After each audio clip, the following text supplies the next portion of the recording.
Assalamualaikum warahmatullahi wabarakatuh.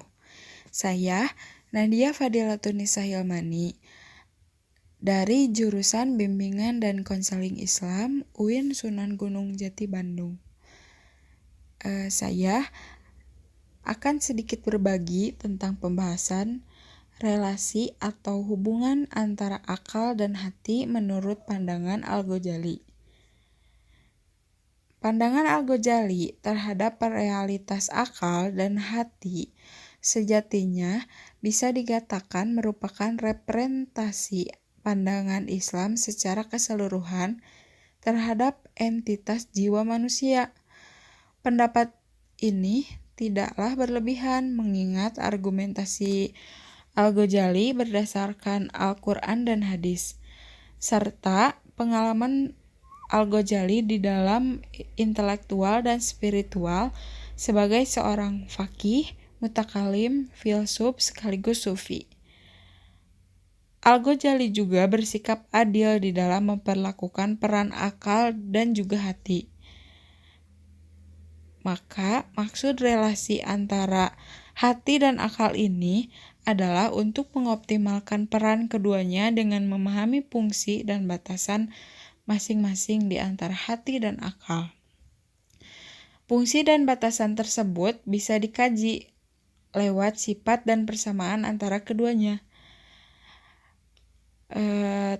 Tentang sifat hati, Al-Ghazali juga menyebutkan bermacam-macam.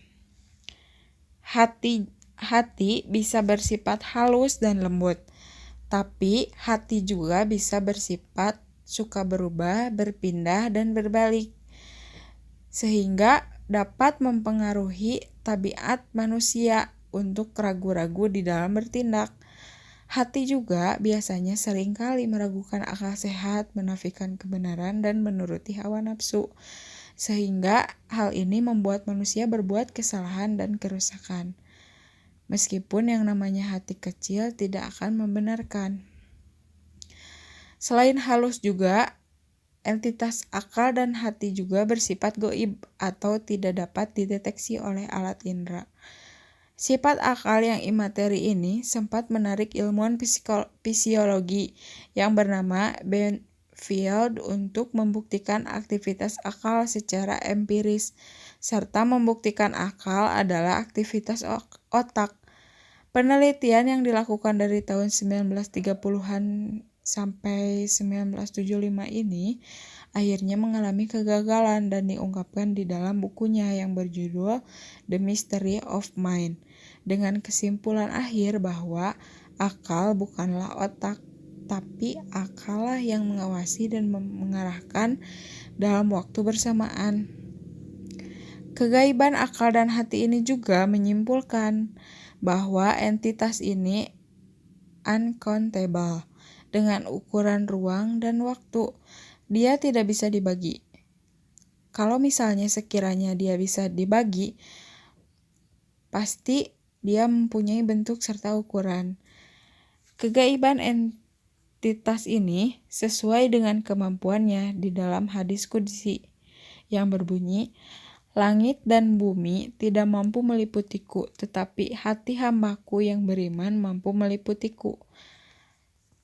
Al-Ghazali menyebut hati atau qalbu sebagai akal berlandaskan Al-Quran dan hadis.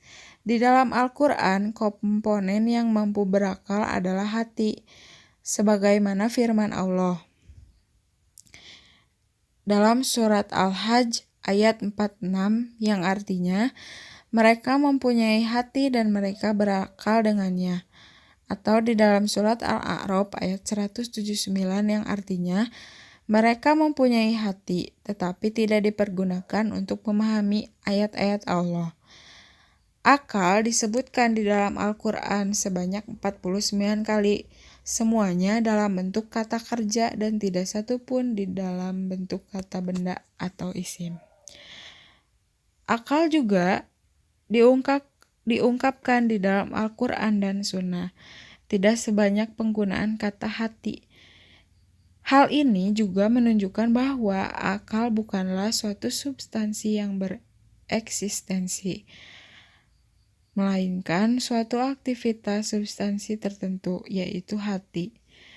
Tetapi di dalam hadis yang pernah saya baca, dikatakan bahwa akal adalah makhluk yang pertama diciptakan Allah, dan beberapa hadis lain yang menerangkan tentang eksistensi dan penggunaan akal ini menunjukkan bahwa baik akal dan hati adalah suatu substansi yang saling berhubungan dalam proses mendapatkan ilmu, terutama dalam proses menemukan hakikat